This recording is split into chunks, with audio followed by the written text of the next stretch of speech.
कर्ण के साथ हुए छल का सबूत आज भी मौजूद है हस्तिनापुर में। महाभारत में अगर सबसे ज्यादा अन्याय किसी के साथ हुआ है तो वो है सूर्यपुत्र कर्ण। जन्म से लेकर मौत तक हमेशा उनके साथ अन्याय होता रहा।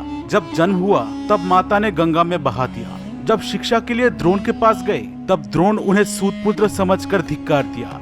भगवान परशुराम ने कर्ण को शिक्षा तो दिया लेकिन उन्हें एक श्राप भी दे दिया।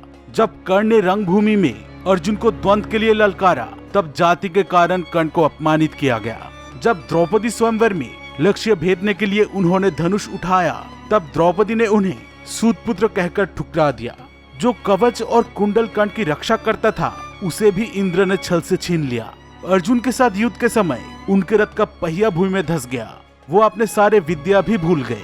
भगवान श्री कृष्ण को पता था कि महारथी कर्ण को केवल इस अवसर का लाभ उठाकर मारा जा सकता है, इसलिए उन्होंने अर्जुन को कर्ण के वध का आदेश दिया और उनके आदेश का पालन करते हुए अर्जुन ने निहत्थे कर्ण पर बाण चलाकर उनका वध कर दिया। इतने अन्याय होने के बावजूद कर्ण कभी अपने धर्म से, अपने कर्तव्य से पीछे नहीं हटे।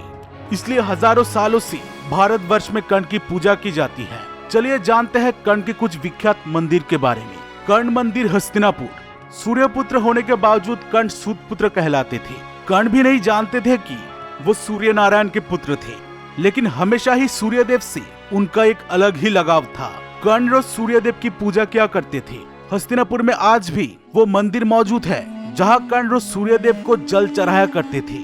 सूर्य उगने से पहले कर्ण यहाँ पर आते थे और गंगा में स्नान करके सूर्यदेव को जल चढ़ाते थे।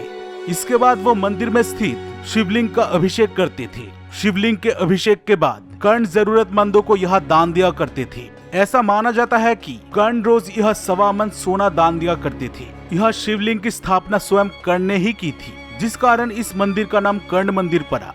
कहते हैं शिवलिंग की स्थापना करते समय कर्ण ने इसे सोने से मनवाकर इसकी सजावट करवाई थी। कर्ण के जीवित रहते कोई भी सोने को लूटने की हिम्मत नहीं की थी, लेकिन कर्ण के मृत्यु के बाद पांडवों के अनदेखी के कारण लुटेरों और आक्रमणकारियों ने इस शिवलिंग पर जरा हुआ सोना लूट लिया था। दिव्य कवच और कुंडल के कारण कर्ण को परास्त करना असंभव हो गया था।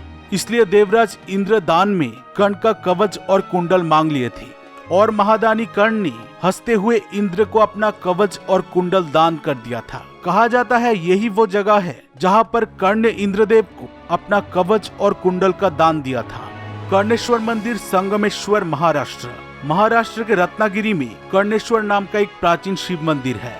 कहा जाता है कर्ण के मृत्यु के बाद जब पांडवों को पता चला कि कर्ण कुंती पुत्र है तब उन्होंने कर्ण के सम्मान में ये मंदिर बनवाया था। यह भगवान शिव के साथ साथ दानवीर कर्ण की भी पूजा होती है। कर्णेश्वर मंदिर कर्णावत मध्य प्रदेश। यहाँ के लोक कथा के अनुसार कर्ण यहाँ के ही राजा थे और यहाँ बैठकर वो लोगों को दान किया करते थे। इस मंदिर में कर्ण रोज देवी की पूजा करते थे। देवी के मूर्ति के सामने कर्ण हर रोज अपनी आहुति देते थे और कर्ण के भक्ति से संतुष्ट होकर देवी अमृत की छीटा से उन्हें जीवित कर देती थी। देवी रोज कर्ण को 1.25 मन सोना देती थी, जिसे कर्ण गाँव के गरीबों में बांट देते थे।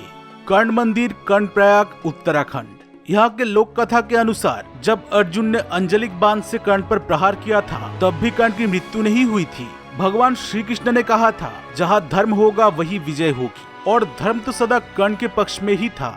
इसलिए अर्जुन के चलाए हुए हर बाण से स्वयं धर्मदेव कर्ण की रक्षा कर रहे थे। इसलिए अर्जुन कर्ण का वध नहीं कर पा रहे थे।